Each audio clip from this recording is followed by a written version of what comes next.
If I conferred with our furry friends, man to animal, think of the amazing repartee. If I could walk with the animals, talk with the animals, grunt and squeak and squawk with the animals, and they could talk to me. Hello and welcome to Pet Watch, a monthly program about the Williamson County Animal Center and our friends in the community. And one of them is here today. This is Ali Hemyari, and he is with Nashville K9. And who'd you bring with you today? I brought Mooshee with us. Mooshee. Tell me Yes. how Mooshee came into your life. So we were pulling Brady from Williamson County Animal Center last year, and I walked by him, and he was in a big old run with a huge placard that said aggressive dog, and he was 12 years old. He's 13 now, and I just couldn't let him finish out his life there. So I ended up leaving with 2 dogs, and Mooshee's now my personal dog. And Chihuahuas often get branded with that aggressive behavior. That's right. They're a little grumpy sometimes. Yeah, but isn't that just their nature? It is, Yeah. yeah. They move quickly. They have a little annoying bark, and they want to hold their territory. That's right. Right. So does he run the house now, or? So he basically runs the house. I got a German Shepherd and a Belgian Shepherd that are like 100 times his size, and he still backs them into a corner every once in a while. Does he really? So it's interesting. Well, this is the kind of dog we're going to talk about today. And at your company, Nashville K9, you do training of dogs such as German Shepherds and Malinois, which are known to be highly trainable animals for years, have been used in law enforcement. Right. And you do that kind of training for people who need a dog for protection, right? Correct. Is that a long process, or what is that like? So in general, a working dog takes us about 1 to 2 years to complete. So whether it's law enforcement or somebody just wanted an added layer of protection in their home, it takes about 1 to 2 years to finish off a dog like that. But in general, our facility trains mostly pet dogs. Mm-hmm. And so if you're having an issue and you just need some real results, you're tired of going wasting once a week at a pet store for 8 to 10 weeks and hoping to get results, mm-hmm. that's what we're there to provide you. And you do a little bit of in-house work where the dog kind of goes to camp? Correct. You have that option. They can go over there and live with you for a couple of weeks. Right. And you have a home setting that they learn in and a field setting, and you can really take training from just sit and obey to all kinds of agility and everything else. Right, yeah, exactly. It's beyond sit and stay. So, and we even take them off-site to proof all of our work. So we'll run down to downtown Franklin, especially now that these businesses have those little placards in them that says dog friendly. Right. We'll run in there, we'll socialize the dog with other people, we'll test them around distractions. It's pretty awesome. So the board and train is really a big hit. Well, what is your underlying philosophy for Nashville K9? How did it get started? So Nashville K9 was originally started as a working dog training company. So back in 2005, we originally created for search and rescue, law enforcement, and executive protection. But then in 2007, when the market took change, we adapted and opened it up to the general public. And so what we were thinking was people want some real results, and they want some good quality, long-lasting responsiveness out of their dog. And so the days of somebody going to a pet store and hoping for results were over. They were like, how do I get to that point? So in our program, we take your dog, we train them at minimum of 3 times a day, all 7 days a week, rain or shine. They get exercise and socialize with other dogs about 8 times a day. If they have behavioral issues like jumping on people, incessant barking, we work on those twice a day. And we do that the entire duration your dog is with us, all 7 days, rain or shine. And so at the end, we'll put you through a course. We teach you everything, and even send you home with a tutorial video, and we'll stand behind it for the life of the dog. Mm-hmm. So it's a pretty cool concept, and we did that. We had to evolve because of the market, and since then, we train around between 300 to 700 dogs a year. Puts us on the map as one of the largest in the nation. There's a consistency and an intensity with all-day training with a dog living in with you that you can't get a few hours a day at home. That's right. Yeah, your life intervenes, you get busy with other things, and the dog starts the behavior, and you don't have the time or the inclination to stop that behavior. That's right. Yeah. You have a new concept now. You've evolved again. That's right. Beyond the training at your facility, you now have an online system called Canine University. Yes. Now, how'd that idea come to you? So Nashville K9 University was launched really because we were hearing what a lot of the public was asking of us. Well, how do we do this or how do we do that? Or maybe I don't want to enroll my dog in a board and train, but I don't want to go to a novice trainer and hope for results. And so what we did is we spent about a year producing high quality videos with a professional production company, and really hitting from basic obedience to advanced obedience to agility to behavioral issues, everything A to Z that a normal person that has zero background in dog training can learn and understand, inclusive of dog training theories as well. So operant conditioning, classical conditioning, successive approximations. And so we put all that in a really fun website, and where people can watch video modules, they can earn certificates along the way. And what's really cool about it too is we have our complete pet first aid course that we were teaching at the American Red Cross. That's on there as well. And upon completion of the course, people can get a certificate from that from us as well. So they do it at home. They watch your trainers or yourself go through the module, and then they can stop and start when they want to, watch it again, try it with their dog, try it again the next day, and perfect that, whatever that skill is, maybe, or that command. And this is for dogs like Mooshee. That's right. Right? Small dogs, big dogs, medium-sized dogs, hyper, not hyper. We even go through, Debbie, and we qualify before you even go and purchase a dog or you go and adopt a dog. And that way you understand, well, is this dog too hyper for me if I'm a couch potato? Or if I'm an active person, did I get myself a couch potato? So that way that there's some similarities in activity levels to make sure that you're choosing the right dog for you. What kind of dog food do I feed? Why are some dog foods better than others? How do I research a breeder? You know, all of those kind of things are on there as great tidbits and a head start for you to be able to get started appropriately with the dog. And you even have one about puppies, because puppies are so cute, and I think I want a puppy, and I got a puppy, and then I didn't realize what I was getting into. Right. So, that's very common, isn't it? Yeah, how do I housebreak a dog? Right. How do I prevent the puppy from chewing on this furniture leg? Right. How do I stop the dog from jumping on people as they come through the door? Because when they're Mooshee size, they're cute, and we reach down and reward them every time they jump up on our pant leg. We pet them or we pick them up. But then that dog gets to be 40 pounds and it becomes a nuisance. Well, how did that dog get to that point? And so we go through and break that down. Even the introduction to off-leash healing, because a lot of people love to run with their dogs off-leash. They like to hike with their dogs off-leash. Those videos are in there. It's really neat. Yeah, I saw some of those. You went over housebreaking. There's one on basic commands. There's one on how to bond with your pet. Five videos on five on bonding. On bonding. What do you mean by bonding? What is the importance of that? Yeah, so some people don't even realize, but it goes above and beyond just feeding your dog. So maybe you're taking them to different places with you. You're taking them to a hardware store. You're taking them to a pet store. You're brushing them. You are spending time playing games with them, hiding things for them to find. And all of those little games that you play are notches in your bonding with your dog. So a lot of people think, well, I got a great bond with my dog, and my dog will do anything for me, and then the dog sees a squirrel, and boom, Fido's out of there. Because the prey drive is higher than that bond that you guys have. And so what we go through is we teach different methods that you can work with your dog and increase that bond so that they're much more responsive in those kind of instances as well. Is that the same thing as trust? Like your dog is trusting you? Yes, correct. We'll go into this setting, and it's kind of like children. We're going somewhere, and here's what's expected of your behavior in this setting, and don't get out of line. That's right. Well, yeah, absolutely. And there are about 5, even with that, there are 5 to 7 videos just on environmental stimuli. So taking your dog different places as well. Right. So just like a child, the more experiences that the child has and the more you interact with them, then the better they become. Right. And you've got so many things in an urban setting, like cars and fire engines and other dogs and people walking by, and they're not used to it. Correct. Used to it. Now you had some psychological terminology in here that what is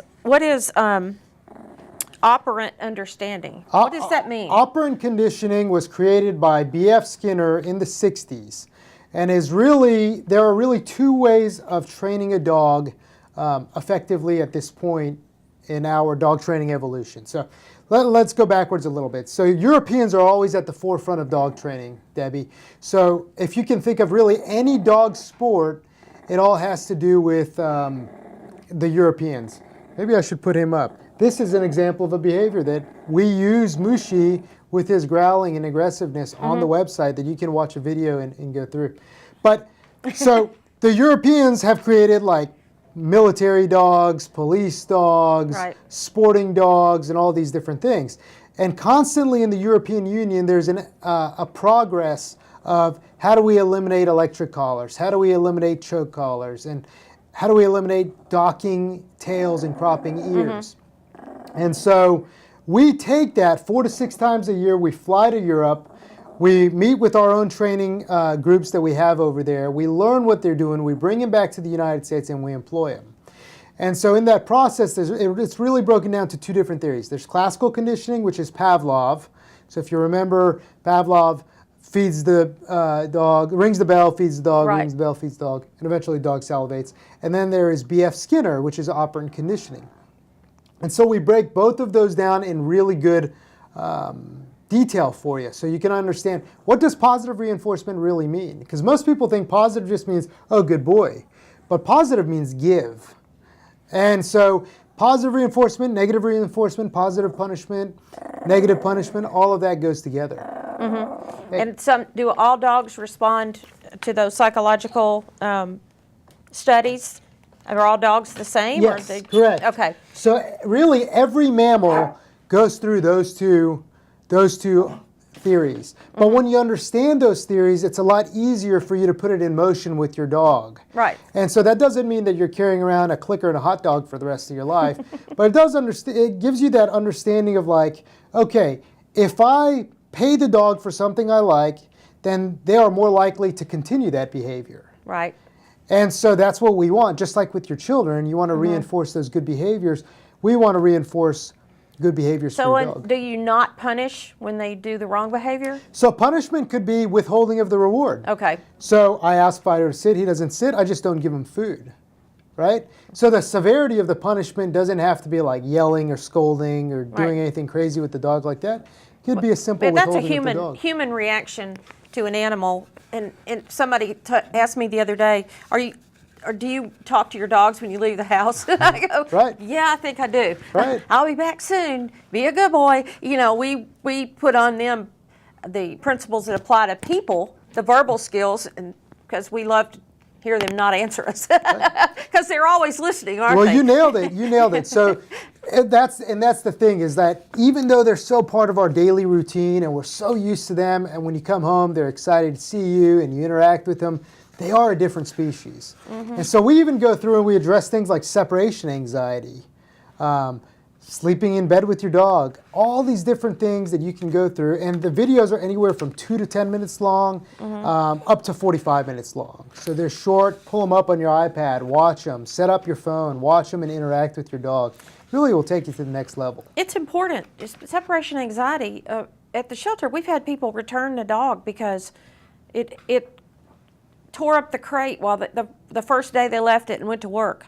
And I always say, these things take time. You have not bonded with the pet yet. Give it a chance. Give yourself a chance and give the animal a chance. I mean, you know, a day or two is not, I mean, you don't get used to a new baby in the house in a day. That's right. It's still a foreign thing to you, the first child that comes along. And the dog's the same way. It doesn't even know where it was it was out in the streets, in the shelter, bam, it's at your house. I think people and animals need time to adjust. Yeah, no doubt. When you bring a new pet home, tell our viewers just in general, what you do with a new pet when it comes into your home. So the first week of having a new pet at your home, I always say, just be their pal. Now create some structure for yourself. Maybe get yourself a kennel crate, have the dog go and sleep in the crate while you're away or not at home, because you don't know this dog. So you don't know if they're housebroken, you don't know their pedigree, you don't know their history, what they've gone through. And so there's a learning curve for both of you guys. Dogs are creatures of routine and habit. So when they get used to you, they know, okay, You just woke up, you're going to go and push that button on the coffee machine, you're going to go get your slippers on, go grab your newspaper, you're going to start drinking your coffee, Right. you're going to let them out to use the restroom, and that's what they like. But if you decided, hey, I want to go to Gatlinburg this weekend, the dog's like, oh my gosh, what just happened there? That just threw me through a loop. And so They took me someplace strange to board me and left me, yeah. Right. And then they're stressed and they don't really get whether you're coming back or not That's until right. you get back. That's right. And any change of environment, Debbie, is important because that change is a readaptation. The dog doesn't know, hey, I'm only going to leave you here for a couple days. The dog's like, hey, I have to adjust my life all of a sudden. And I have to acclimate to these people. And so when you're taking your dog initially home from the Williamson County Animal Center, you really need to consider those things. It's going to take some time. Give it a month or two. Don't rush into something. Make sure if you're unaware of dogs, go to the online website. Go to NashvilleK9University.com. Research the breeds. Research how to choose your dog and your pet. How to acclimate them into your home properly. But don't go to the animal center this afternoon, pick up a dog, bring it back, put it in bed with you, and hope that it doesn't hurt your kids or is too much energy for you guys. Yeah, everything is baby steps. Every dog, they have a history, and you know a lot about dog psychology.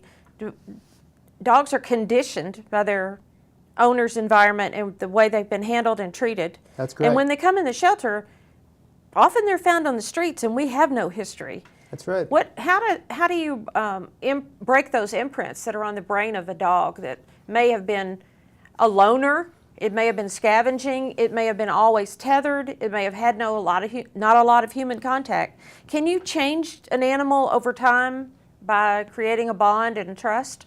Without a doubt. Time is the essence. And patience is the biggest virtue when you're working with those types of dogs. So the cause is noble, the heart is passionate, and it really just takes time. But you can certainly teach an old dog new tricks. In fact, we had a client bring us a dog that was 12 years old about 2 months ago and did wonders with a 12-year-old dog. And Mooshee's 13 years old. So they can always learn and adapt. And that's what's so amazing about dogs, the resilience that they can adapt because they make their living by loving, right? And so it's up to us to provide them with some of those tools. We just got to make sure that they don't fall to that lowest priority rung, that we keep them up there involved with the family. Yeah, and I've had people surrender their animals to us and said, well, we had a baby and we can't handle the dog anymore. And first of all, I don't judge those people. I've learned that if that dog is not wanted, then I will find a place where it is wanted. Sure. And so it is apparent to me that dog's not a priority to those people, or else they're just overwhelmed with their lives. Sure. And I don't know about you, but I'd rather find the dog a place where it is a priority and it's loved and its safety is a priority. Absolutely. It's hard to be an open surrender shelter. Sometimes the things did we not know we were having a baby for the last, did we not think about what the dog, and they hadn't even tried it. That's right. Yeah. It's funny is we shot a video on that. Yeah. On preparing for a medical change. Yeah. Whether it was a pregnancy, whether it is maybe you have to go and have surgery on a leg or you broke an arm, but getting the dog acclimated to those kind of things in your home. So we shot a whole video on that. You had a series you had a dog you trained for a man who was in a wheelchair, didn't you? And to do it, tell them what your trainer did in the home setting there didn't they live with the dog and sit in a wheelchair a lot to get him used to it? So we wheeled around the wheelchair. So part of our dog training company is we have to be broad spectrum, right? So we can't just do pets, we can't just do police dogs. There are people that need service dogs too. And in order to acclimate those dogs to those types of settings, we need a wheelchair, we need a walker, we need a cane.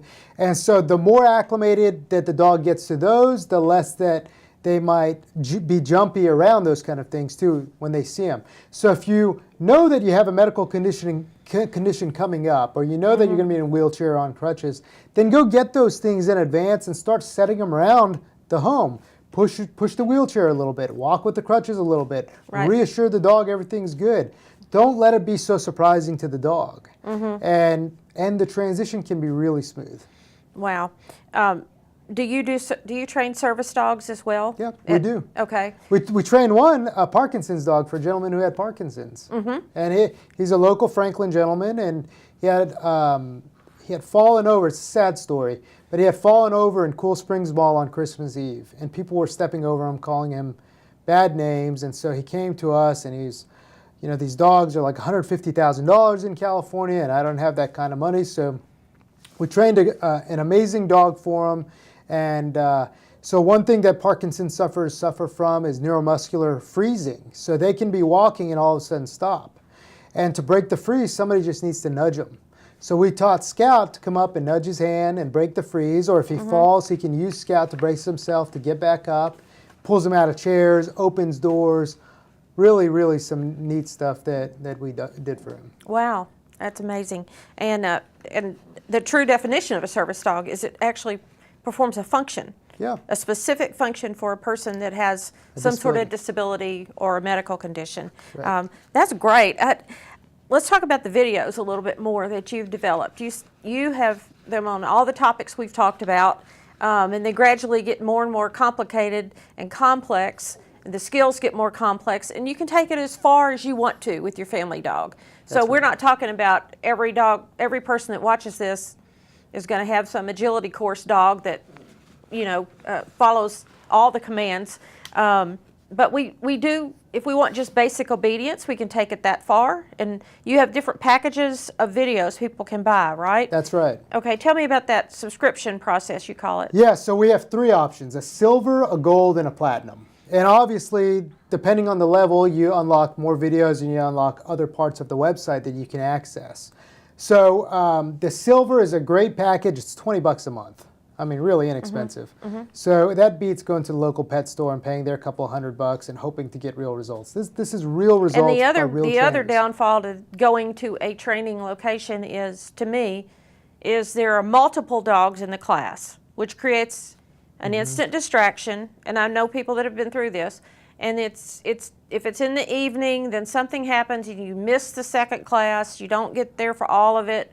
To me, the convenience of the video is that you can watch it whenever you want to. That's right. If the only time you have is Saturday morning or Sunday afternoon, that you sit down and watch it, and then you go out in the yard and you try it, or you go downtown and you try the new skill. That's right.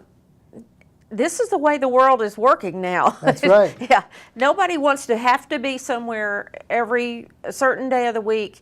And frankly, 5 times or 7 times for a training is maybe not enough for every dog. That's right. Right? That's right. So if you start with the basic package, what will you learn in that? What are do you work on certain commands or behaviors? Yeah, so the silver package is for somebody who's got a new puppy or an existing puppy and really wants to go to the next level. And so it teaches them everything about crate training, housebreaking, behavioral challenges, starting your obedience off on the right foot forward. And then you can climb. You can go to the gold package. So the gold package is $30 a month. Also real inexpensive. And so in the gold package, you get access to even more features on the website, more videos. And then you can climb to the platinum package, which includes access to all the videos and all the features on the website. And what's great about all the packages are that every month we shoot more videos, and those more videos trickle down to each package. Yeah. In the platinum package, what's cool is we have podcasts available, real live podcasts. We have webinars where you can go in there, you can upload a video of, oh my gosh, I didn't see this, but my dog is doing this, and then you'll get a real life response from a trainer. Wow. So we'll video it back and we'll post it and then create an archive of some issues that maybe Debbie had with her dog, and it's archived right there for you. And how you solved it. And how you solved it. How they're working on it. $40 together. a month, Yeah. really inexpensive. And so all of the packages are amazing. But the value in the videos are from trainers that have trained thousands of dogs. This is not somebody who's just taken an online course. These are people that do this every day for a living at our facility. Right. And so they're hearing what people are coming in and asking of them. And that's what we based the whole thing on. Basic, advanced, high level of precision, obedience, as far as you really want to go. Yeah, and some people are very much into off-leash and stay commands, and they right. want their dog to be precision, and other people just want a well-behaved dog to live in the home and be loved. Absolutely. So it runs the gamut, and you can go either. I like it because you can take it as far as you want and watch it over and over. Well, it's very, very interesting to hear about your new concept of Canine University. And tell us at the end, you said that people earn points, and what can they do with those points at the end? So what's amazing about the program are the points. The more videos you watch, the more points you generate. And then you can go in there and redeem points to either unlock more videos for yourself, or you can redeem those points to have a donation right back to Williamson County Animal Center. Wow. And so we donate the money, you just redeem the points. That's nice. So we it's really appreciate neat. that, and you It's our way working of with us giving on that, as you're quite an asset to the community. And I've worked with you on several things, and I remember a dog came into the shelter that was a Malinois that was totally lost, and we had you come over, and the minute you started speaking in the German or French commands, the dog was so relieved, because it was like no one understood me till this guy came in. Yeah. So it does take a village sometimes. Right. I appreciate you telling us about it today, and I'd like to let our viewers know that in October the 7th through the 22nd, the Middle Tennessee Board of Realtors will be having their Parade of Homes event in the Witherspoon community in Brentwood. The Williamson County Animal Center will be the beneficiary of this year's Parade of Homes. So anytime you go to that event, we will be receiving a donation back from the Middle Tennessee Board of Realtors, and we thank them. So please attend the Parade of Homes the 7th of October through the 22nd in the Witherspoon community, and you can find more at Home Builders of Middle Tennessee. Their website is hbamt.org to learn more about that. And then on October 14th, Darrell Waltrip Subaru and the Subaru Corporation are teaming up with us for a Subaru Loves Pets event at the shelter. On Saturday, October 14th, they will sponsor all the adoption fees that day. And then on the 28th, we'll be down at Pumpkin Fest at Walton's Jewelry Store. We're doing something new this year. We will have kisses and cleanings, and you can get a free kiss from a puppy at the booth in front of the Walton's Jewelry Store, and they will clean a jewelry item for you for free. So that's something new. We'll be there all day on the 28th, and everybody always enjoys Pumpkin Fest, and we thank Walton's for their support. And there might even be some kittens or puppies in the front window of Walton's. You never know. On the 28th of October, the same day as Pumpkin Fest, we will have our monthly rabies and microchip clinics at the shelter. We now do those the last Saturday of every month, so please have your pet immunized against rabies, of course, but the microchips are becoming more important than ever in returning your dog to you. It means your dog can always be identified. So for $15, you can have the microchip put in your dog or cat on the 28th or the last Saturday of any month at the shelter from 9 to 11. We are at 106 Claude Yates Drive, right next to Franklin High School, and we're open for intake Monday through Friday from 8 to 6. For adoptions, we're open Monday through Friday 10 to 6, Saturday 11 to 3, and Sundays noon to 4. Sundays have turned out to be a great day for us. We have lots of adoptions, and lots of people have free time on Sunday afternoon to come by and look at the animals. If you want to take a look before you come, go to adoptwcac.org. and look at the pet finder list there, and you'll see all our dogs and cats. Ali, thank you again. Pleasure. And anybody wants to look for more information, what is your website? Go to NashvilleK9.com or NashvilleK9University.com. Okay, thank you for watching, and I hope to see you next time on Pet Watch. If I conferred with our furry friends, man to animal, think of the amazing repartee. If I could walk with the animals, talk with the animals, grunt and squeak and squawk with the animals, and they could talk to me.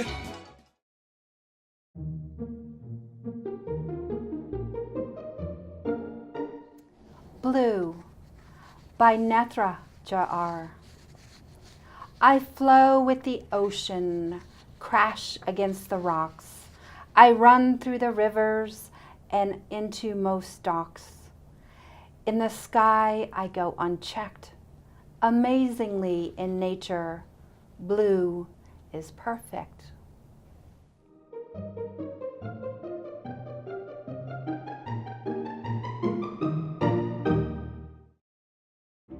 you.